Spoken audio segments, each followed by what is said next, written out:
เสียงโปรดังปานใดแต่โอเคแล้วเนาะก็จะมีพื้นที่ใช้สอยหลายขึ้นเนี่ยเนาะทุกคนเนาะก็โอเคสำหรับมาห้างห้านเนาะทุกคนเนาะสบายดีทักทายสบายดีทุกคนตอนแรงนะทุกคนตอนนี้เขาอยู่กันที่บ้านมีไซนะทุกคนเนาะบ้านมีไซเมืองจันทบุรีนครหลวงจันทร์เนาะคลิปวิดีโอนี้เราสีพาทุกคนมาย่างครับชมบรรยากาศถนนสีหอมกันเนาะว่าบรรยากาศจะเป็นยังไงเนาะก็บ่ได้มาถ่ายดนเติมเนาะมาเบิ่งว่าหลังจากที่เพิ่นปรับปรุงเปลี่ยนแปลงปัจจุบันนี้แล้วหรือยังเนาะทุกคนเนาะตัวที่เราจะย่างเข้าไปนี่จะเป็นทางที่ว่าทางหลังเนาะทางหลังหรือว่าทางสุดซอยก็ว่าได้เนาะอันนี้เราเข้าไปทางหลังมันย่างขึ้นไปเนาะบรรยากาศตอนนี้ก็เริ่มจะมืดแล้วเนาะ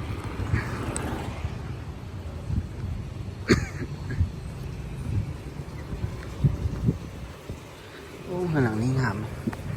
เป็นโรงแรมมาจากเนาะโรงแรมจันทปัญญาข้างในตกแต่งงามขนาด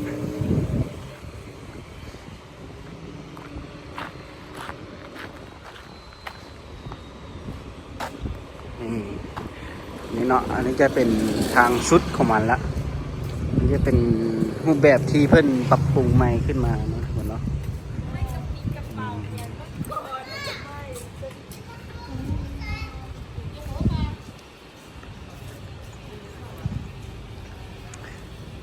รูปทรงมันจะแบบแปลกๆตาไปนิดนึงเนาะคุณเนาะเพราะว่าบางจุดเนาะบางบอนทางโค้งบนหรือว่าบอนสี่แยกนี่สิเนาะเขาเจ้าก็จะเฮ็ดยื่นออกมาสินะเพื่อบ่ให้รถขับไหวเนาะแล้วก็ค่อยไปค่อยมาที่จริงนี่เฮ็ดนะความคิดมันก็ดีเลยแต่ว่ามันคัดกับการขับขี่เนาะทุกคนเนาะการขับขี่แบบมันทางมันแคบขึ้นเนาะเวลารถขี่ไปมาส่วนไปส่วนมามันก็จะยากลำบากเนาะนี่คือตัวนี้เนาะนี่ออกมามันก็สะดวกเนาะสะดวกที่รถจะจอดเนาะแต่ว่าคือที่เนาะรถมันก็จะเที่ยวได้ทีละคันจริงๆนะ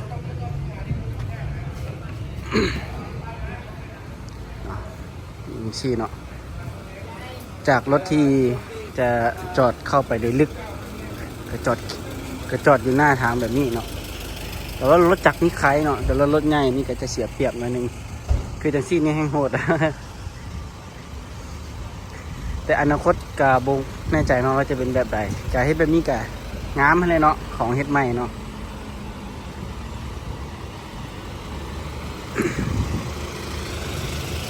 คันเฮ็ดได้แท้ๆเนาะห้ามให้รถเข้ามาในบริเวณนี้เลยงามแท้เนาะเนาะนอกจากรถจักรเนาะคือรถใหญ่ยังเข้ามาได้กับซัมโบว่านะทุกคนเนาะเวลารถขี่มานี่ขี่ซ่าได้อยู่แต่ว่ามันขี่ได้ทีละคันนะมันขี่สวนกันไม่ได้เลยแต่ว่าทางนี้จะเป็นทางวันเวย์เนาะจากมันก็ไม่ได้มีแต้มเส้นอย่างใดบรรยากาศอันนี้จะฮอดตลาดกันแล้วทุกคนบรรยากาศก็เสียงโปรดังปานใดแต่โอเคแล้วเนาะก็จะมีพื้นที่ใช้สอยหลายขึ้นเนี่ยเนาะทุกคนเนาะก็โอเคสำหรับมาห้างห้านเนาะทุกคนเนาะบรรยากาศโอเคเลยเนาะ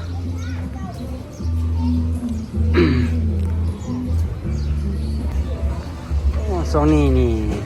ชาวต่างชาติพอมาเที่ยวบ้านเฮาหลายเลยคนใดคนต่างชาติเนาะนี่เนาะบางม่วนก็เปิดเพลงเสียงดังนี่เนาะ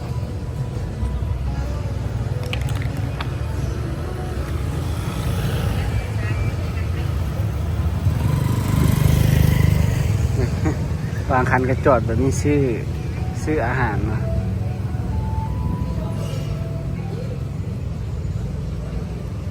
อันนี้คือว่าเป็นจุดใจกลางมาเลยเนาะจุดกลางสี่หอมเซ็นเตอร์พอยต์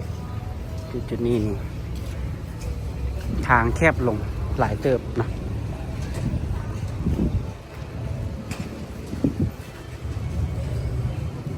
อนาคตก็อาจจะแม่นแน่นอนทุกคนเนาะอาจจะบ่ให้รถเข้ามาในซอยนี้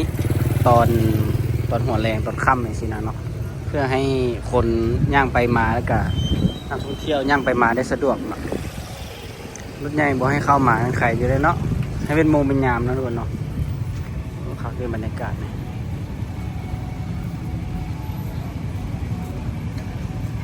แต่ว่าก็บ่เห็นรูปทรงของการสร้างเลยเนาะทุกคนเนาะ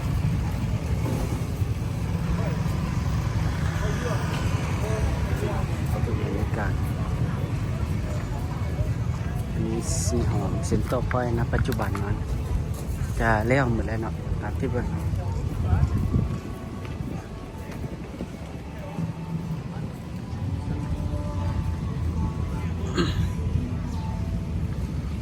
อันนี้แล้วหรือยังโมโหเนาะแต่ว่าท่อน้ำคือปะไว้อย่างซีอยู่เลยบ่อนี้เนาะเป็นเริ่มแต้มเส้นนี้เนาะจะมีการปรับปรุงเส้นทางใหม่เนาะให้การสัญจรนะทุกคนเนาะจากที่เราขี่ขึ้นเนาะจากที่เราขี่ขึ้นได้เขาจะขี่ลงไปทั้งที่เนาะ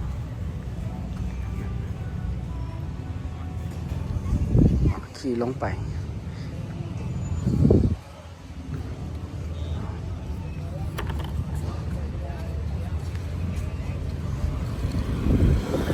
ทางเมื่อกี้เปิดเพลงเสียงดังเฮาย่างไปถ่ายบ่ได้เนาะคันบ่มีรถนี่มันจะงามเป็นแบบนี้นี่งามแล้วเนาะทุกคนเนาะเป็นเสาเป็นทางที่งามคันบ่มีรถนะอันนี้มันมีรถจอดแบบนี้แหละมันบุคักนะเนาะ แต่ว่าควรมีบอนที่แบบว่าให้สามารถรถใหญ่จอดได้โดยที่บ่ฟากเนาะโดยที่บ่ฟากที่ดีที่สุดแต่มันบ่มีพื้นที่เด้นี่เนาะอาจจะย่างขึ้นไปถึงสุดนี้แล้วจึงกลับลงมานะพื้นที่จอดรถจักรนี่หลายเนาะพื้นที่จอดรถจักรนี่ได้หลายอยู่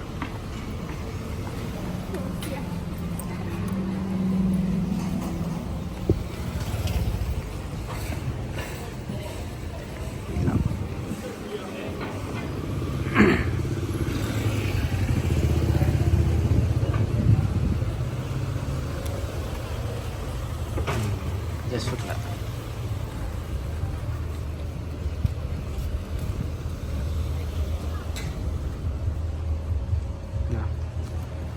บ่แน่ใจว่าภาพมันจะมืดหลายกว่านั้นนะคุณเนาะ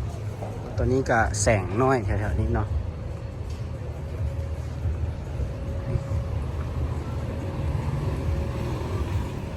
เป็นรูปแบบเขาเนาะอันนี้รถเข้ามาได้ทีละคัน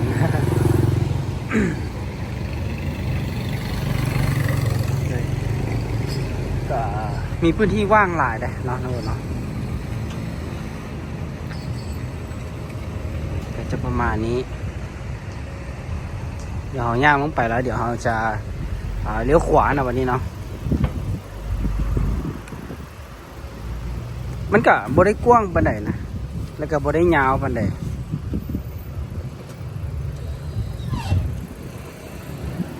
นี่ขับรถนี้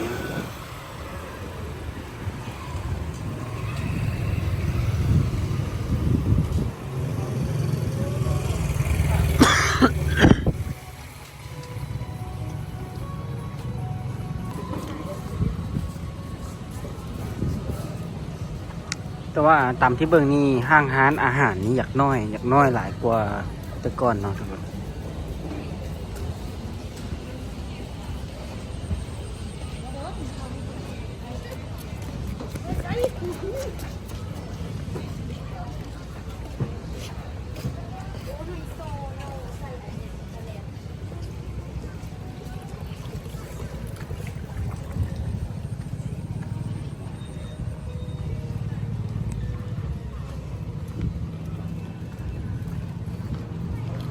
เราจะเลี้ยวขวาไปเบิ่งว่าบรรยากาศจะเป็นแบบไรเนาะ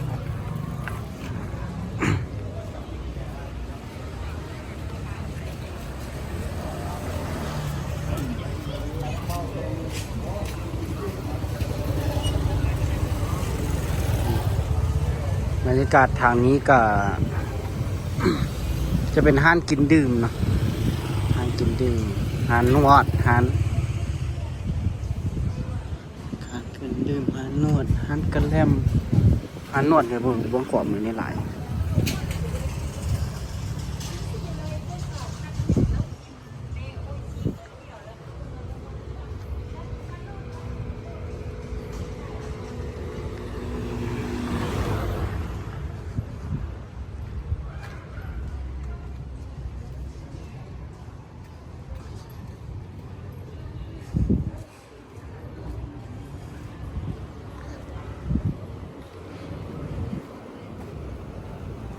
ก็รู้สึกว่าก็ดีสำหรับคนที่ย่างไปมานะแล้วก็นักท่องเที่ยวแล้วก็คนมาลิ่นเมียงสิเนาะแต่ว่าสำหรับทางรถที่จะเที่ยวนี่ก็ถือว่ายากเนาะขับแคบไปน้อยนึงสำหรับเส้นนี้ไปนี่ก็ร้านอาหารเนาะเปิดเพลงดังละข้ามตัวไปก็ข้ามเส้นทางตัวนี้ไปก็จะเป็นไปหาโซนแคมป์ของเนาะเป็นโซนขายเครื่องอยู่แคมป์ของนั่นแหละจะประมาณนี้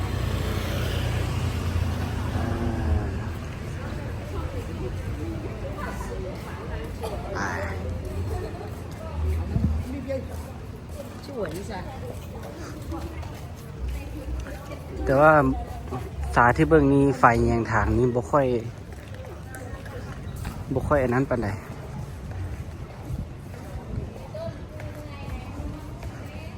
มันยังมืดอยู่เนาะ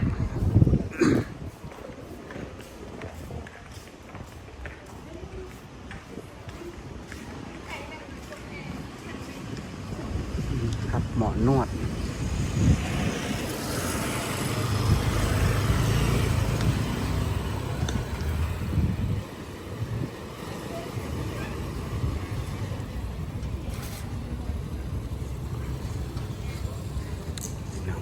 บรรยากาศคักแท้เนาะจากนี้การค้าขายอย่างแกน่าจะโอเค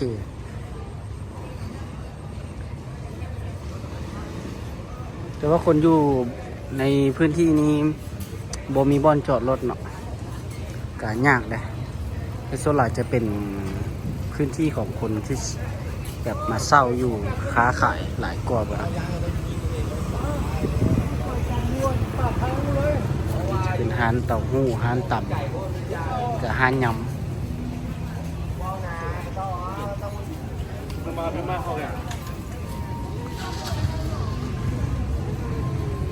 ขายอาหาร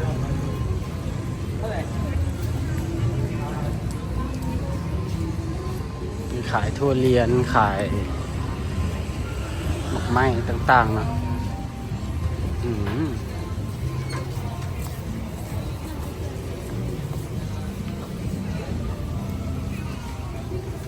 ตลาดนี่ก็คึกคืนกันเลยเนาะมีอาหารเปิดหลายเนาะปกติเลยเนาะพักอยู่ได้เดี๋ยวจะเริ่มกลับมาคึกคืนละ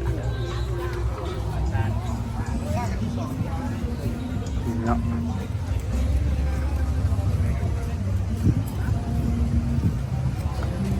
แต่ว่าตามที่เบิ่งนี่เฮ็ดให้ทางคนย่างเรือเฮ็ดให้ทางห้านยื่นออกมาเนาะปกติลูกขั้นนี้ต้องเป็นคนย่างอยู่ทางไหนเนาะอันนี้คนย่างนี่ต้องมีอยู่ข้างนอกคือแบบชีเนาะกะซ้ำกับโบว่าเลยเนาะ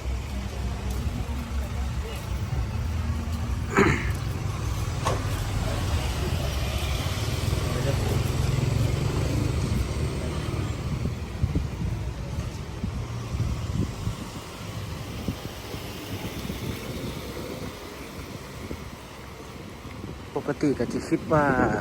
คนย่างต้องย่างอยู่ทางในแบบนี้เนาะ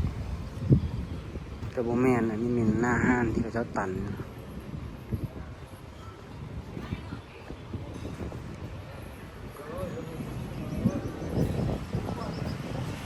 อันนี้ก็จะเป็นภาพบรรยากาศเนาะจากถนนจากสีหอมนะทุกคนเนาะภาพบรรยากาศณปัจจุบันนี่ก็จะประมาณนี้ทุกคนก็ไฟนี่ก็ยังบ่ได้แจ้งเพราะว่าไหนเนาะก็ยังมืดอยู่สำหรับเส้นทางนะทุกคนเนาะก็ตามที่เราเห็นอยู่นี่เลยเนาะ สำหรับคลิปวิดีโอนี้เราจะขอจบคลิปกันไปเพียงเท่านี้ทุกคนอย่าลืมกดไลค์กด Subscribe เพื่อเป็นกำลังใจและก็ติดตามคลิปวิดีโอต่อไปนำเนาะแล้วเจอกันใหม่คลิปหน้านะทุกคนบ๊ายบายในทางหน้านี้จะมีห้านน้ำปั่นหมักไม้สดเนาะจะเป็นห้านดังเลยแหละเนาะห้านนี้